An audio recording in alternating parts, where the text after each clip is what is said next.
moments later. Hai. Halo. Aku suka anime, tapi aku tuh bukan wibu tahu. Kalian tau gak sih dari mana asalnya anime itu? Setahu aku sih dari Jepang ya. Selain ada anime, di Jepang itu juga ada gunung Fuji, coy. Kayak mau gak sih ke sana? Nah, selain itu di sana juga arsitekturnya keren-keren. Nah, tadi kan aku udah bahas Jepang. Masa iya kita nggak bahas negara kita? Negara dengan pulaunya yang indah-indah dan jumlahnya yang astaga. Selain itu, tadi kan aku udah bahas Jepang juga nih ya. Jepang sama Indonesia punya kaitannya, coy. Mereka itu dulu berantem. Jepang itu menjajah Indonesia. Tapi Indonesia nggak bakal tinggal diam aja. Indonesia merencanakan sesuatu agar Jepang pindah dari negaranya. Kalian mau tahu itu apa? Check it out. Yang pertama ada strategi kerjasama. Selama 3,5 tahun, rakyat Indonesia telah banyak menerapkan strategi untuk menghadapi tirani Jepang, mulai dari cara yang bekerja sama sampai dengan perlawanan terbuka. Ada beberapa tokoh nasional yang menerapkan sistem kerjasama dengan pihak Jepang, seperti Insinyur Soekarno dan Muhammad Hatta. Nah, melalui strategi kerjasama mereka dengan Jepang, mereka berhasil membangun jaringan dan meneruskan perjuangan. Selain itu, kelompok Islam yang juga dirangkul oleh pihak Jepang karena unsur Islam sangat penting untuk masyarakat Indonesia. Kelompok-kelompok yang bekerja sama dengan Islam kemudian menjadi pemimpin dari berbagai organisasi bentukan Jepang.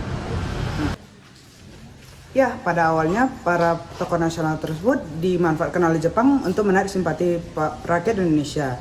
Tetapi para tokoh rakyat tersebut mampu memanfaatkan Jepang untuk kemerdekaan Indonesia. 2,000 years later. Selama penjajahan Jepang, ada beberapa kelompok yang tidak ingin melakukan kerjasama. Ada banyak hal yang dilakukan oleh kelompok ini, mulai dari membangun jejaring sampai melakukan propaganda anti-Jepang. Hal ini tidak dilakukan secara diam-diam, namun juga ada perlawanan yang dilakukan secara terus terang, seperti perlawanan di Aceh, perlawanan peta di Blitar, dan juga perlawanan di Kalimantan Barat. Nah, mari kita bahas satu persatu tentang perlawanan ini. Siapa yang nggak tahu Aceh? Ya, kota dengan sebutan Serambi Mekah.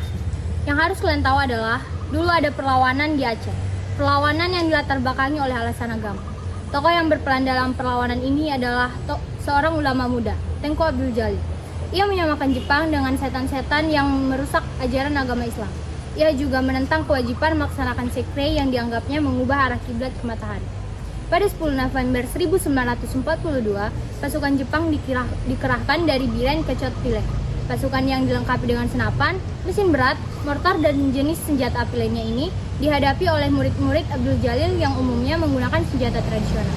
Bersama dengan sebagian muridnya, Abdul Jalil menyingkir ke Bleng Kampung Tengah. Pada 13 November 1942, tempat ini pun diserbu oleh Jepang. Abdul Jalil dan 19 pengikut lainnya tewas, serta 5 lainnya ditangkap. Pada 14 Februari 1945, pecah perlawanan di Blitar. Perlawanan yang dianggap sangat menghebohkan ini karena prajurit peta bentukan Jepang di bawah pimpinan Sokando Supriyadi, Muradi, dan Sunanto ini melawan balik militer Jepang. Situasi ini tentunya nggak datang tiba-tiba ya kids. Nah, perilaku diskriminasi dari prajurit Jepang inilah yang memunculkan kemarahan dari para anggota peta. Walaupun perlawanan ini gagal, nggak bisa dipungkiri loh kalau Jepang sempat kewalahan dalam memberhentikan perlawanan ini.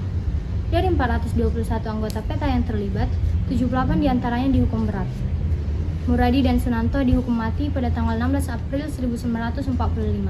Sedangkan nasib Supriyadi hingga saat ini belum diketahui. Terlalu banyak simpang siur tentang keberadaannya, seolah hilang di telan bumi. Miris ya, kayak dia.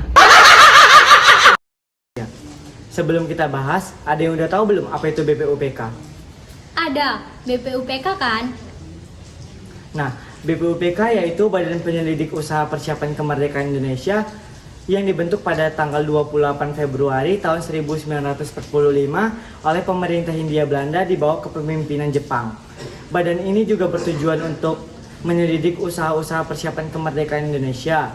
BPUPK juga bertanggung jawab atas penyesuaian dasar negara dan konstitusi yang menjadi landasan bagi kemerdekaan Indonesia. Tomorrow. Nah, materi tentang strategi bangsa Indonesia terhadap Jepang kan udah kita bahas. Selanjutnya saya akan menanyakan seseorang tentang materi kita tadi. Kira-kira dia tahu nggak sih? Kakak tahu nggak sih kalau Jepang pernah menjajah negara kita? Tahu, emang kenapa? Aku mau nanya, coba kakak sebutin salah satu perlawanan yang pernah dilakukan rakyat Indonesia terhadap Jepang. Salah satu perlawanan yang dilakukan rakyat Indonesia terhadap Jepang itu perlawanan di Aceh, di mana perlawanan terjadi karena agama. Dan tokoh yang berperan di dalam perang tersebut yaitu Abdul Jalil. Terus akhir dari peperangannya gimana kak? Berhasil atau gagal? Menurut buku yang aku baca sih gagal ya, karena pemimpin dari perang tersebut gugur, yaitu Abdul Jalil. Oke, makasih ya kak. Oke, duitnya jangan lupa.